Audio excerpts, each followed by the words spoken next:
तत्सद् इति श्रीमद् गीतासु उपनिषत्सु ब्रह्मविद्यायां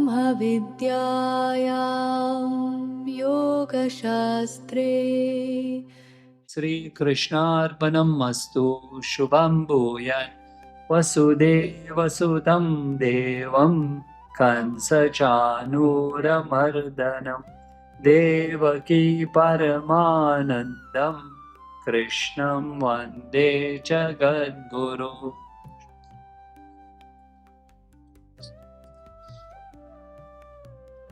Hari Om. I'd just like to take 1 or 2 minutes to explain to you all. You see, this temple runs on donations, okay? And we have been fortunate that throughout the years, people have been coming forward to donate money and to keep this temple running, because there are tremendous amount of running expenses for a double-story building like this. We have 5 full-time staff. So the question here is that whatever money you put here in this Guru Dakshina box doesn't come to me, it goes to the temple. Whatever you put in the Golok at the altar goes to the temple. Whatever books you buy, you purchase, money goes to the temple. Now the question is, we ask ourselves, why should we pay money? So the question here is that, in fact, in the Bhagavad Gita, Krishna himself says that when we receive, we should also give back. Why do we give back? We give back not for us to benefit, but for future generations to benefit also. So if we have received the knowledge and the knowledge has been useful to us, the least we can do is at least how do we give back to keep this organization functioning, that we are able to give back to society year after year after year. So we also conduct festivals here that requires a tremendous amount of funds. We also run children's classes every Sunday. There are about 40 to 50 children here. So all this, in order to provide, we need certain amount of funding to what we call maintain all these facilities. So my request to you, there's no hard and fast rule. If you want to give, you give. You don't want, there's no problem. But if you feel that you're benefited, how do you contribute back to the ashram that future generations can benefit?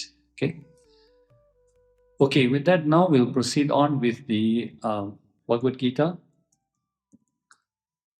So now we have stopped 2 weeks back at verse number 26. Okay, now let us just do a little bit of recap so that we can connect with today's verses.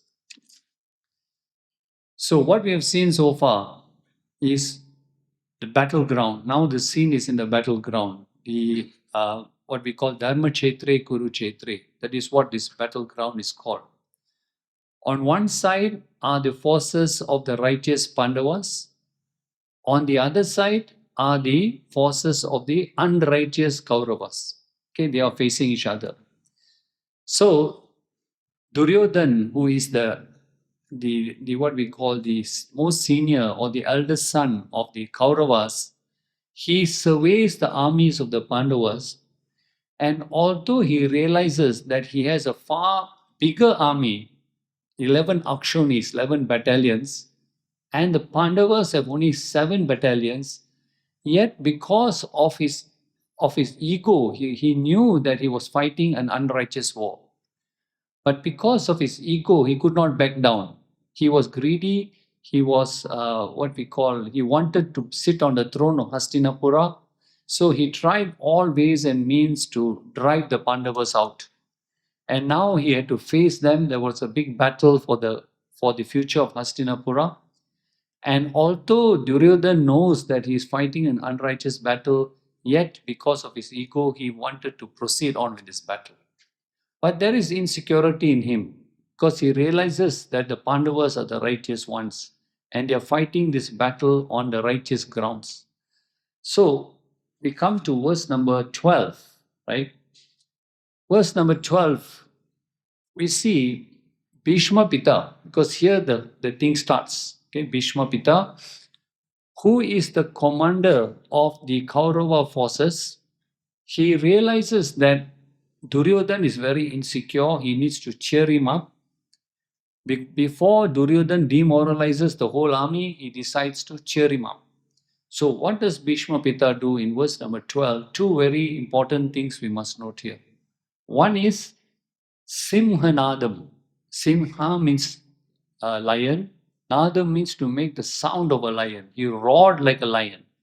So Bhishma Pita roared like a lion for the purpose of cheering up Duryodhan, to give him that courage that don't be deflated. We have to go into this battle now. We've already reached this point. So don't be discouraged.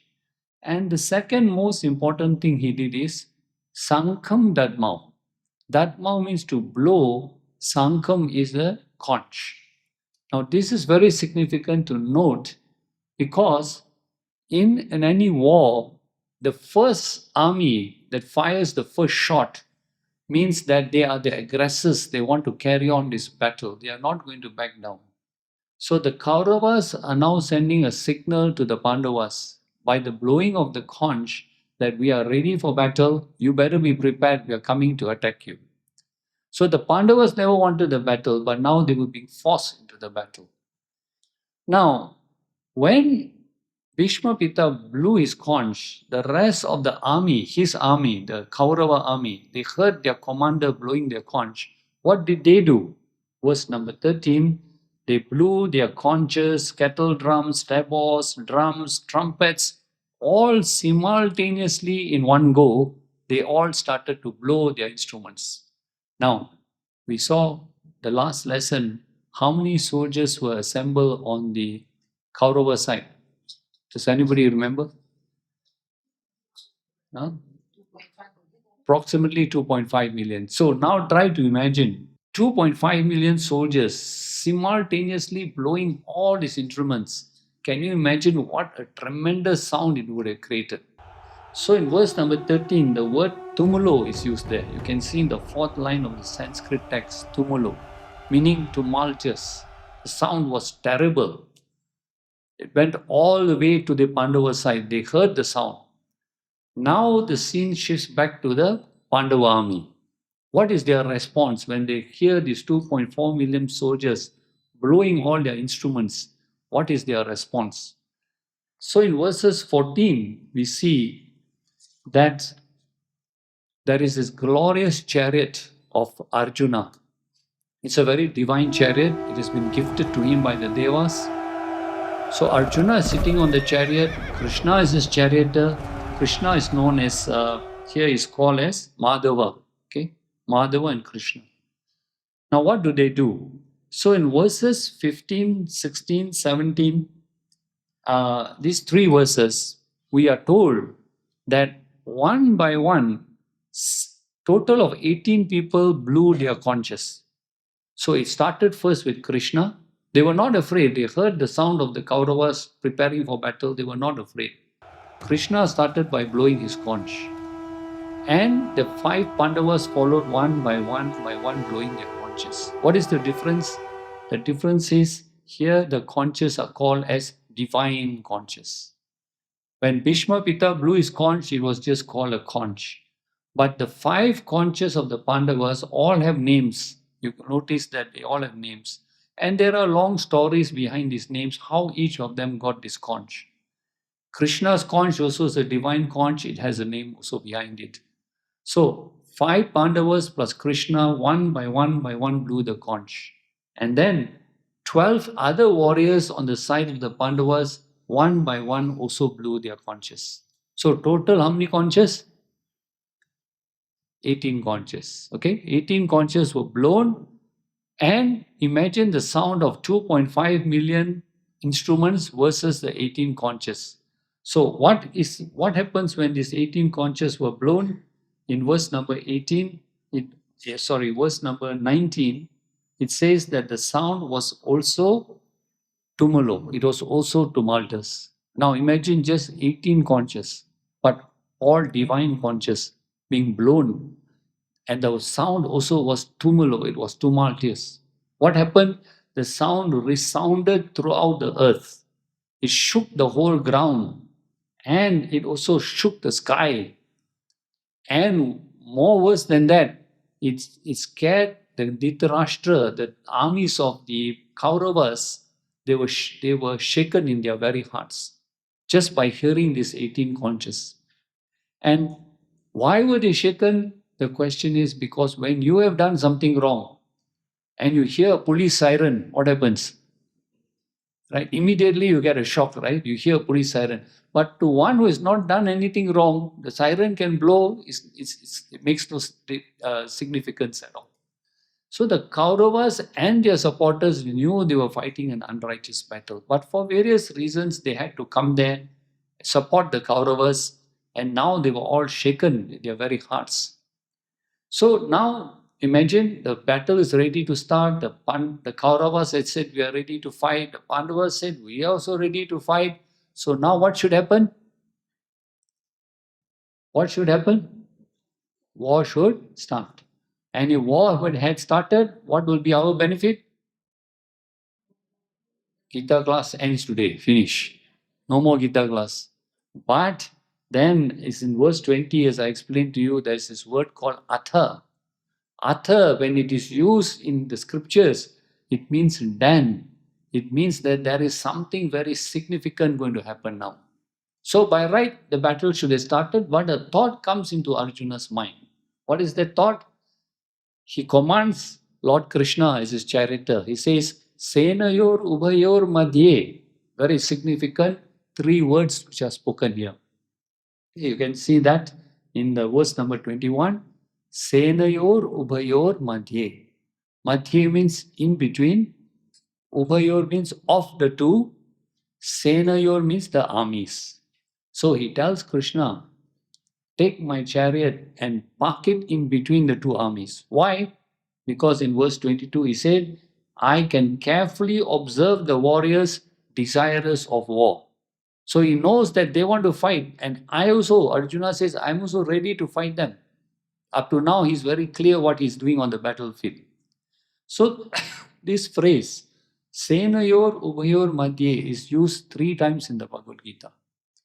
The first time it is used in verse number 21, when Arjuna commands Lord Krishna to take his chariot in between the 2 armies.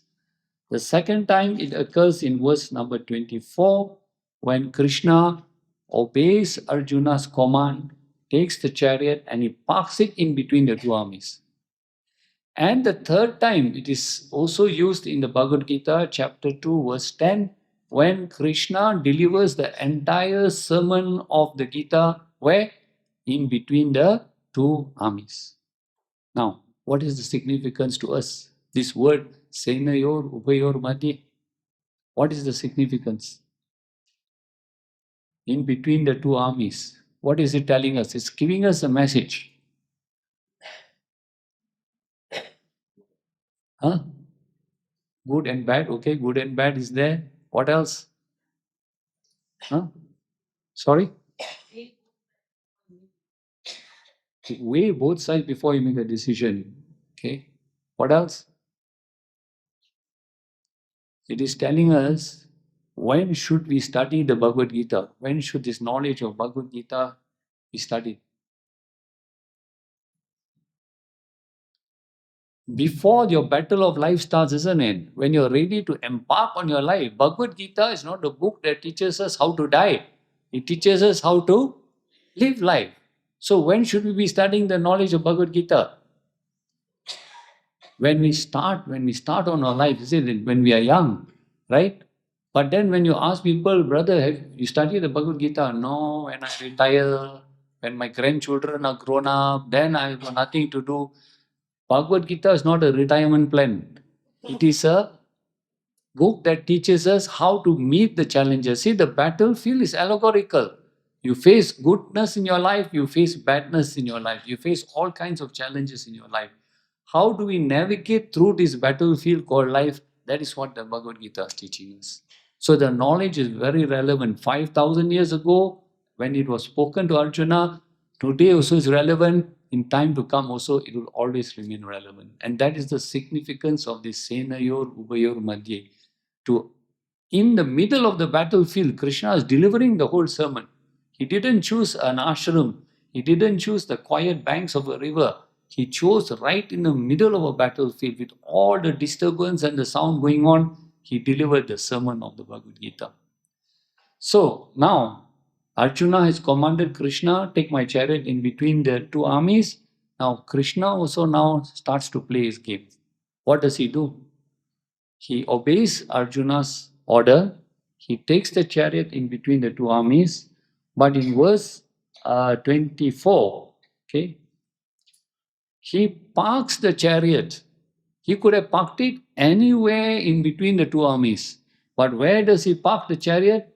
He parks it in verse number 25. It says, in front of Bhishma and Drona.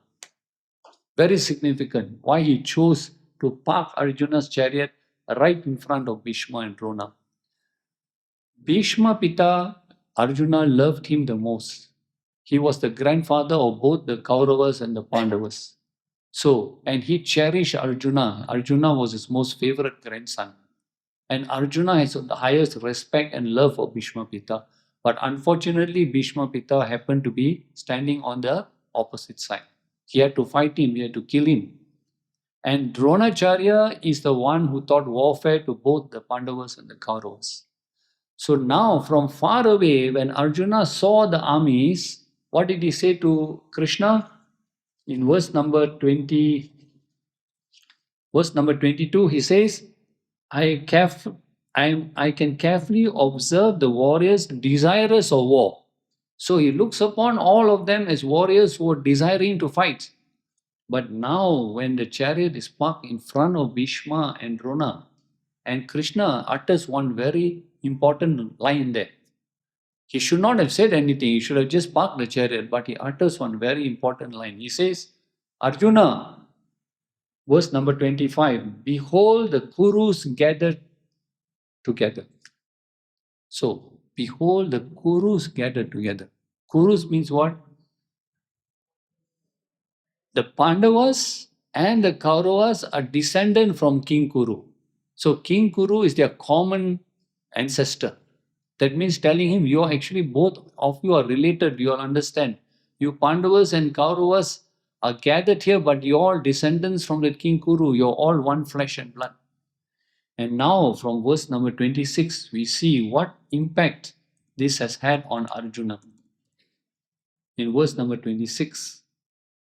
So, now suddenly, what does Arjuna do now? In verse 26 and 27, they no more appear to him as wild warriors desirous to fight. Now what does he see in verse 26? He sees uncles, grandfathers, teachers, maternal uncles, brothers, sons, grandsons. Suddenly he sees they are all his relatives. So now, what happens to him? Now he no more sees them as warriors who are ready to fight. Now he sees them as all his relatives, his beloved people. So now a significant change comes into him now. Now he realizes that they are not evil people. So we can see in verse 28 now what is really going to happen in verse 28. So the word kṛpayā is used in verse number 28. Kṛpayā means, if you just translate it, kṛpayā means compassion. Suddenly he developed compassion for them. So you may say, what is wrong? Is having compassion wrong? Is having compassion for anybody wrong? So what is wrong with Arjuna to have compassion? Then he realizes that I don't want to kill these people. They are my own beloved people. He has compassion. But what is the problem? This is what we fail to understand. We say, what is wrong? Arjuna had compassion. He didn't want to kill them. There's nothing wrong in it. But is there something wrong? So the word here, avishṭaḥ, he was not only experiencing compassion, avishṭaḥ means he was overpowered by compassion. So we now stop and just think for a moment. Any quality that we have which overpowers our rational thinking becomes a danger. Example, greed. If you have little bit greed, it's okay, no problem. But if greed overpowers you, then it becomes a problem. lust, anger, ego, etc. So many things. But what about compassion? Having compassion is good, but now he was avishtaha, overpowered by compassion, and not just little compassion, kṛpayā, extreme compassion. So, what we talk about here is that having compassion is a virtue, but getting carried away and having this compassion when? At the wrong time and at the wrong place. So, compassion is good, but as a soldier on the battlefield, to have compassion is having it at the wrong time and at the wrong place. So, Arjuna now is overwhelmed with compassion, and now suddenly his vocabulary to describe the opposing army now suddenly changes. Now, what does he say? He says, now I see, drishtva, I see, verse number 28, swajanam. Now suddenly I see them as all nice people. They are all my own people, They are not here to fight. They are my nice, my beloved people, swajanam. How can I fight them now? How can I now drive my arrows into them? How can I kill them? So Arjuna is slowly getting confused now. As we see steadily, he will start falling into a maze, into a daze of confusion. So now fear starts gripping him. First he had compassion. Compassion takes over his power to think. And now fear starts gripping him. So, being processed by extreme compassion, and also with that compassion came sorrow, Vishadam. That's the very title of this chapter. Arjuna Vishada Yoga. Vishada means to fall into a state of despondency, to fall into a state of compassion, into a state of confusion.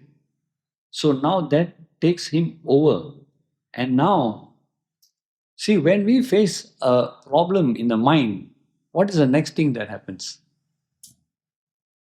If you look at a person, you see the state of his mind, it will reflect in his physical face, right?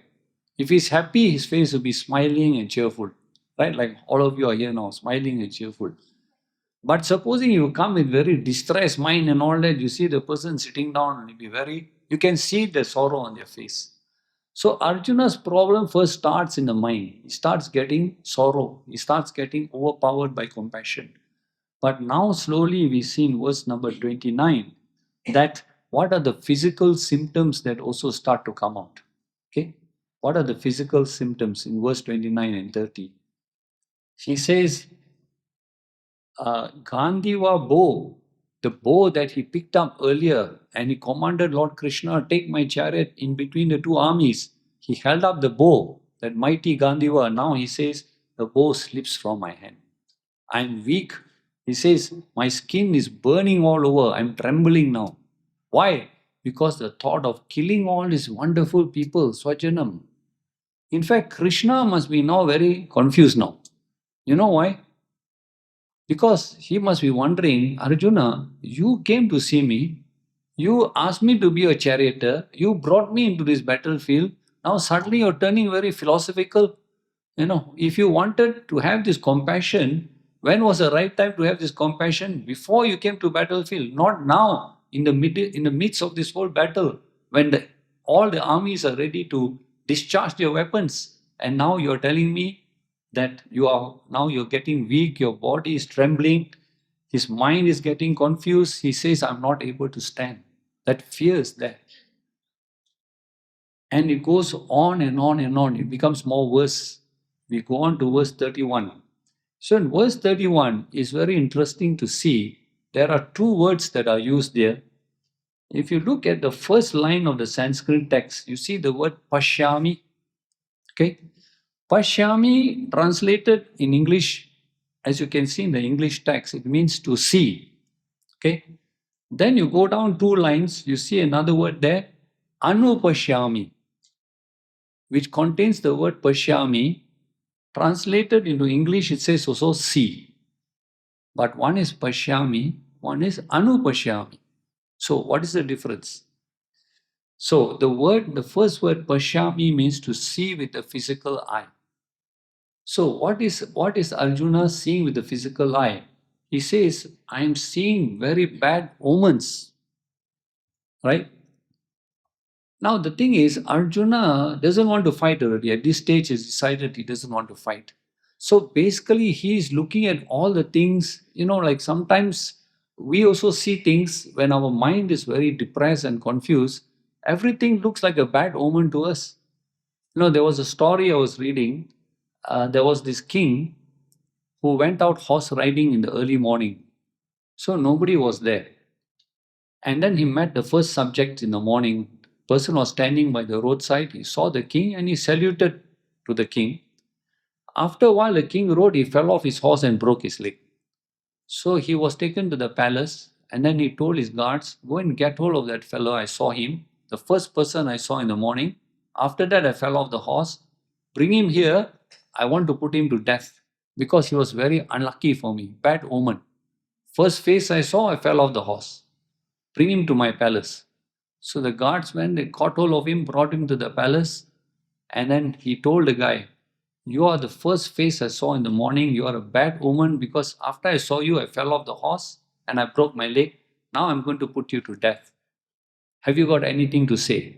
So the man said, sir, first person you saw me, you say I was a bad omen, and you saw me and you fell off the horse and you broke your leg.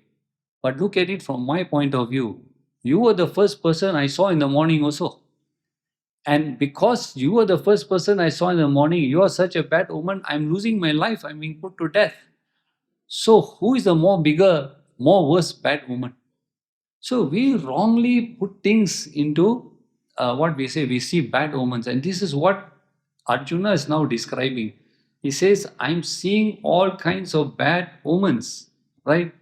And it was described in the Mahabharata that at that time there were what we call bad omens around there, right? There were wolves howling, there were very dark clouds. So there were those omens, but when you look at everything, if your mind is negative, you see everything negative. So he starts telling Krishna, Pashyami, I'm seeing all these bad omens around. And then the word anupashyami means he is now not seeing with the physical eye, but he is contemplating what will happen if we fight the war. So the word anupashyami means more of contemplation, seeing ahead, right? Pashyami is to see what is happening now. Anupashyami to see what is the outcome of this war. And what is that? He says, I don't see any good in slaying my kith and kin in battle. So in the future, if we kill all these people, there is no punyam for us. We won't go to heaven. We won't get any benefit out of killing these people. So little by little, Arjuna is trying to put forward his case of why he doesn't want to fight this battle. Right? Now that brings us to verse number 32. Okay. In verse number 32 now, he gives further reasons why he doesn't want to fight this battle. Now, what was the purpose of fighting this battle? Purpose was to get back the kingdom. But now Arjuna is saying here, Na kangshe, I do not desire vijaya, I don't desire victory. I don't want to win in this battle. I'm prepared to give up, I'm prepared to lose this battle. And he says, Na rajam, I'm also not interested in the kingdom. I no longer want this kingdom back. And na sukhani, I'm not interested in enjoying the pleasures of the kingdom. If I get back, if I fight, I'm victorious, I get back the kingdom, I can enjoy so many pleasures. But he says, I'm not at all interested in all this. So the question is, he says, why should I kill all these people just to get back all these luxuries? And there is always this kind of conflict in us, right? There is always a moral conflict. We have to do our duties in life. We have possessions also we have in life. And there is also spiritual growth. So we must understand one thing, that scriptures do not look down upon material growth. There is no problem. You can go ahead and get a good job, get a lot of money, Enjoy your life. There is no problem in that. The problem only comes is when we don't balance our material growth with spiritual growth. Because we have two goals in life. That's why our scriptures talk about the four goals. How many of you have heard about the Purusharthas? How many of you have heard about the Purusharthas? Okay, we have about, okay.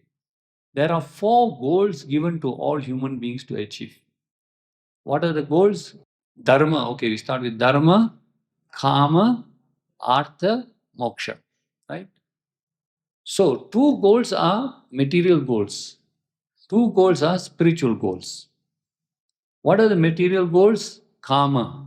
Kama means all your desires. K-A-M-A. Kama, all your desires.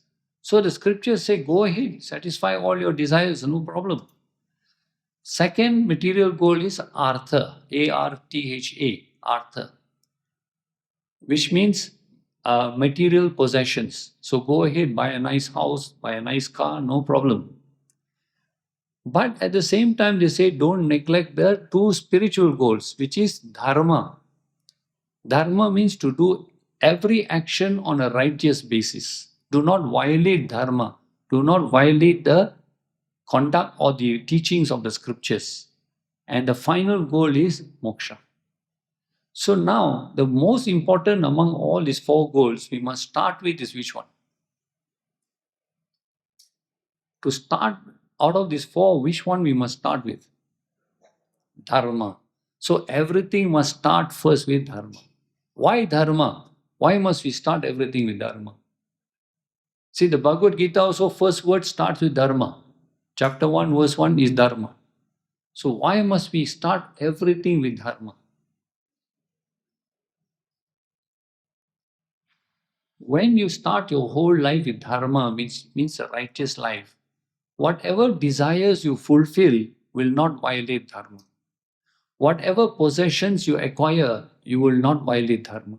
So you work legitimately, you earn money legitimately, you spend money legitimately. So dharma must be the platform on which you develop your karma, your desires, and your artha, your possessions. If you follow a life of dharma and you satisfy your desires and acquire possessions, ultimately you will reach moksha. So moksha is guaranteed there. But you must start your life with dharma. So here what Arjuna is saying that I do not want this kingdom, I do not want victory, I do not want happiness. It is wrongful thinking because that is your entitlement. And this is a dharma, it's a righteous war that you're fighting to get back what was originally your kingdom. But now there is a lot of fear in Arjuna, and he's not being able to what we call express himself. All he wants to do is just find a way how to get out of this fight.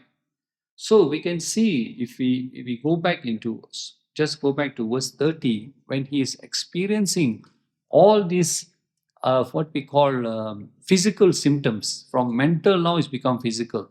That fear is building up in him. That sorrow is building up in him.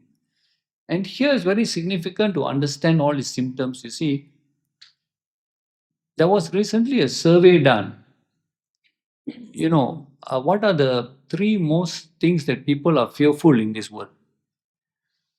You know what was the first most frightening thing for people? Huh? Not even death. Not even fear of death. The first thing that frightened people the most, the topmost thing, was fear of public speaking. Right? You try and come and speak in front of people the first time, what happens?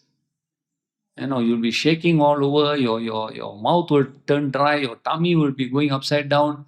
All these are physical symptoms because the problem is in your head. So it translates into physical symptoms. So the first most fearful thing that people feared was fear of public speaking. And the second was, what you all said, fear of death. And the third most thing that people feared in this world, fear of flying. Okay? I mean, taking a flight going somewhere. And it's strange because when people are already so scared of flying, what do they call the building where you go and take your flight? Terminal. Sounds very deadly, terminal, finish. So, what here the Bhagavad Gita also is trying to tell us, when we are overpowered by negative thoughts, by many negative thoughts. Now, what is overpowered by what? What is being overpowered? Let us ask ourselves this question. When we said Arjuna was overpowered by compassion, what do you mean by overpowered? What was overpowering what? Yeah, he had the attachment for his, what we call, for his relatives and all that. That led to his, what we call, compassion. Compassion led to sorrow. But what was it that was overpowering? The intellect, exactly. So we have two components here by which we live our lives.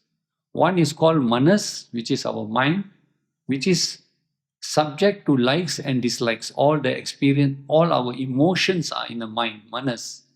But we also have a higher equipment known as the intellect or buddhi. This buddhi is the one that rationalizes what is right, what is wrong. But when our mind encounters these kind of emotions that overpower our intellect, then we lose our capacity to think what is right and what is wrong. So anything can overpower us: compassion, ego, anger, lust, greed, etc. Arjuna's case was being overpowered by compassion. He lost his right judgment, what he was there as a soldier, as a Kshatriya to fight this war. So now we come back to this verse here again, verse number 32. And here we see Arjuna saying, I do not desire victory, I do not desire kingdom, I do not desire any pleasures. He's willing to give up everything. And what is the reason? He tells Krishna here in the next verse. He's saying, for those people who we are fighting to get back all this. If I kill all of them, with who am I going to enjoy the kingdom? All the people, my beloved people, I have to kill them. In the end, who is going to be left on this battlefield? Even if I get back my palace, if I get back all the luxuries, what is the purpose? Because we have blood on our hands of all our beloved people. So he is trying to justify that why they should not be fighting this war. Okay. And again in verse 34, he comes back to the same situation. He says they are teachers, fathers, sons. So his judgment is getting more and more clouded. He's no more looking upon this as a war, as a dharmic war. He's looking upon this as killing his own kith and kin. Okay? And finally, he reaches such a state of depression. In verse 35, he says, I do not wish to kill them, though they may kill me. So, what is this? We see a human being first getting emotionally disturbed, then he loses control of his intellect to think clearly. He gets into a state of sorrow, depression, and finally, what does verse 35 indicate to us?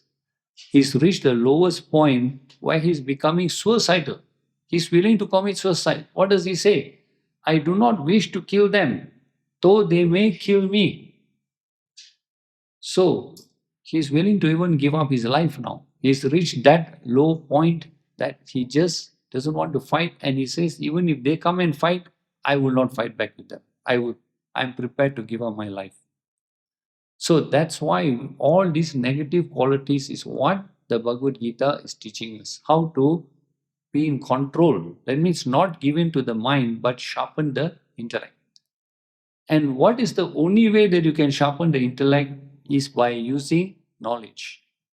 So intellect can only be strengthened through knowledge. Whereas manas or the mind is subject to likes and dislikes. It's a fluctuating mind. Very indecisive. Okay. Now we come to verse 36. This verse 36 shows us Arjuna's total confusion, that he's not able to think anymore. Okay. So here in verse 36, there are two words here that are important words. Okay.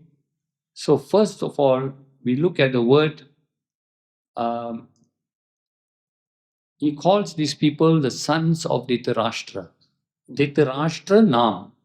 The sons of Dhritarashtra, meaning all the children of Dhritarashtra, including their supporters. Okay. So he says, what joy will we get by Nihatya, by killing all these people who have come to support the blind king Dhritarashtra? Okay. But why we can say Arjuna is confused? If you look at the same verse 36, the last line, you see the word Atatayinas.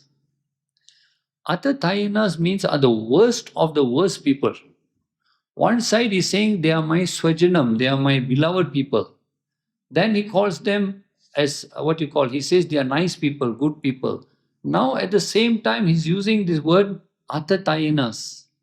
So in the scriptures, who is a Atatayana? It is very clearly described in the Manusmriti. There is a text known as Manusmriti.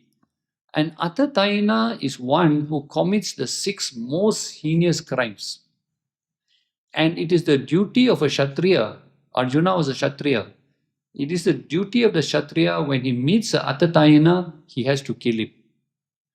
So what are the 6 most heinous crimes? Number 1 is setting a house on fire. If you set anybody's house on fire, that is one of the most heinous crimes. Number 2, who gives poison to another, who tries to kill somebody with poison. Number 3, one who attacks a defenseless person. Person has no weapon, you have a weapon, you attack him. That is the 3rd most heinous crime. 4, one who robs someone's wealth. What doesn't belong to you, you take it away. 5, one who steals someone's land. Okay, wealth is the material wealth, and one is land. And 6 is one who kidnaps or takes away another person's wife. So these are the 6 most heinous crimes. So Arjuna knows that the Kauravas have committed all these acts. In the Mahabharata, you can see they have committed all these acts. And he calls them Atatayanas. And he knows that as a Kshatriya, it is his duty to kill the Atatayanas. That is the punishment a Kshatriya has to give. But yet he says, what joy can we derive by slaying all these people? And on top of that, he adds, sin alone will accrue to us by killing these felons, these evil people. How can sin accrue? On the contrary, you will only get punyam, you will only get virtue by killing all these, what we call evil people. So we can see the state of Arjuna as he's getting more and more confused. He's falling into a state of confusion. And at the end of the chapter, we will see that he finally lays down his bow and arrow and he declares to Krishna, I will not fight. So as I mentioned to you, chapter 1, there are no teachings of Krishna. Now, when does Krishna's teaching start? Chapter 2, verse number 11. Now, why does Krishna not say anything? Here's Arjuna getting more and more confused, but Krishna is just standing there and watching him. Why is he not giving him any advice? Why does he remain quiet? Huh? Sorry? He didn't ask for advice, which tells us what? What is the message he's telling us here? Don't go and preach Bhagavad Gita to people. No. Until people come and ask you and ask you a question and want to know about life. Because if the person is not prepared to listen, right, there's no point to go and talk to them. So in that significant verse of chapter 2, verse 11, before Krishna starts the talk, his whole discourse of the Gita, the most important thing happened in verse number 10. All the while Arjuna was rattling. But what happened in chapter 2, verse number 10? Huh? No, he didn't. He surrendered in verse number 7. But despite that, he kept on going on. But verse number 10, chapter 2, something very important happened then. He became quiet. Quiet means what? I'm ready to listen. So when he felt quiet, when he felt silent in chapter 2, verse 10, that is when in verse number 11, Krishna started his whole talk. So the idea here is that until the student, you see, if you read the Upanishads in those days, students used to go to the Gurukul. The Gurukuls where the masters used to reside, they were deep in the forest or jungle. And when the student went to the Gurukul and surrendered to the master and said, can you give me the knowledge? I'm here to study the scriptures. The masters never taught the knowledge straight away. You know what they did? Even if the student came and surrendered, they never started the discourse straight away. What did they do instead? Huh? Sorry? They have to serve. They have to go and do all the chores and all that. So few years like that. And what is the reason the master wants to do that? Because he wants to test whether are you sincere for the knowledge. Will you give up halfway somewhere? See, you're very fortunate. You come here straight away, you get knowledge. No need to do any seva. But this was the way in ancient times. So here also, Krishna is keeping quiet. He's not saying anything because Arjuna is just rattling away on and on and on. He does not surrender. He's not prepared to listen. He goes on and on and on. So we carry on with verse 37. We say, again, Arjuna tells to Krishna, he says, it does not behove us to kill our relations, right? There is no benefit at all to kill these relations. How can we be happy by killing our own kinsmen? How can we be happy, he's asking. What is the purpose of the battle? The purpose of the battle is not to get happiness. The purpose of the battle is to do your duty, to fight for dharma and to oppress adharma. But here again, Arjuna keeps on relating back to happiness, to victory, to getting back his kingdom. So Arjuna is getting more and more confused. Now he's saying, how can we be happy also by killing these supporters of Dhritarashtra? But that is not the object of this, what we call object of this battle. It is a Dharma Yuddha. It is a battle to fight to uphold dharma, right? Okay. So now, he now carries on with verse 38 to say, although these people with their minds overpowered by greed, they don't see the evil of destruction of fighting this war. So just because they don't realize, because of their greed, that how much of destruction is going to cause in this war, he's saying that they don't realize that how many lives, how many families will be destroyed, and if they don't realize it, why don't we understand how disastrous it is to fight this war? So every argument that Arjuna tries to give actually has got no basis, because later you will see in chapter 2, every argument that Arjuna gives, Krishna has a counterpoint for it. So that's why we have to look at the teachings from chapter 2 onwards. But it is important for us that to understand what caused this whole problem. Why did Arjuna go into this depression? What caused his depression?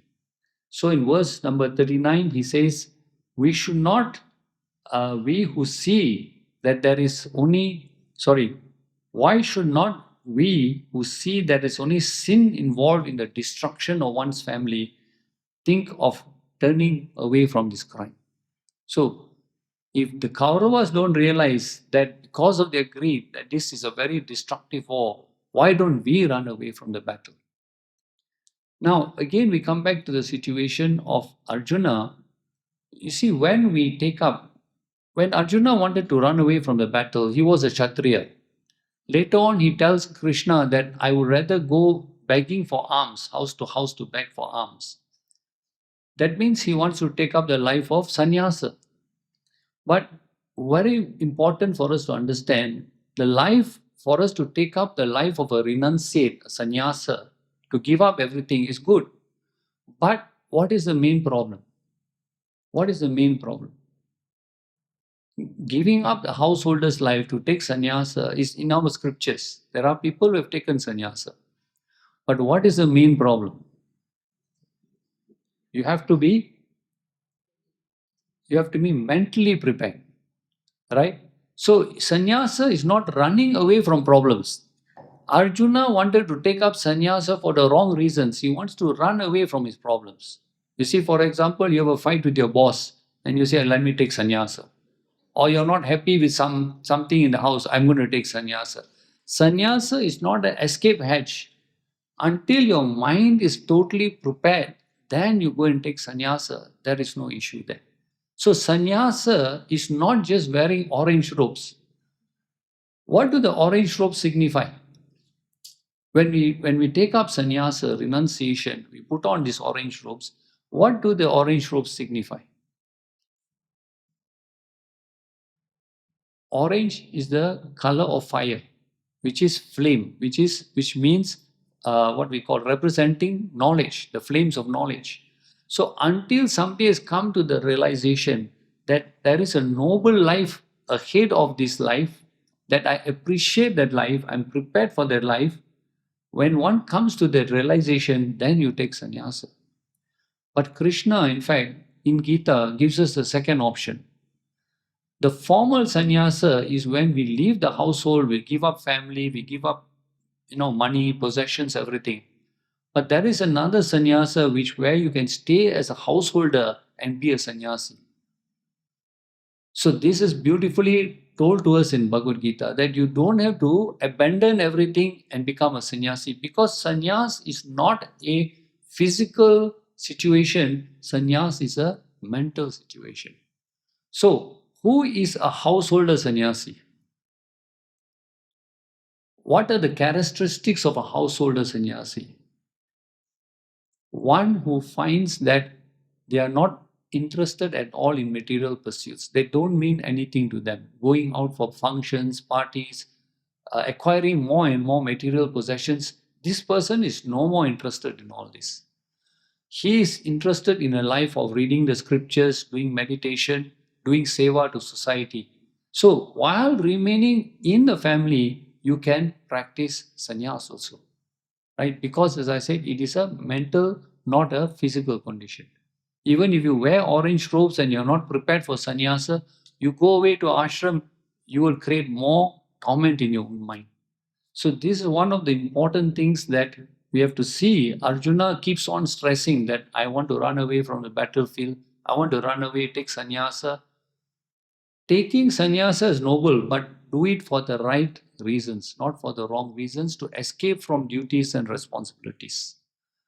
So when we will come back next week, we will then look at the closing verses of chapter 1, and then we will start going into the chapter 2, which is where we see Krishna come in and start the whole dialogue of the Bhagavad Gita.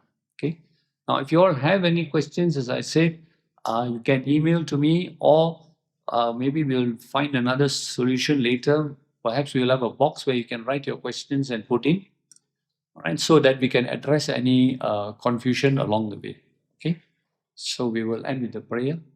Vasudeva Sudam Devam Kansa Chanuramardanam Devaki Paramanandam Krishnam Vande Jagat Guru. Thank you, Hari Om.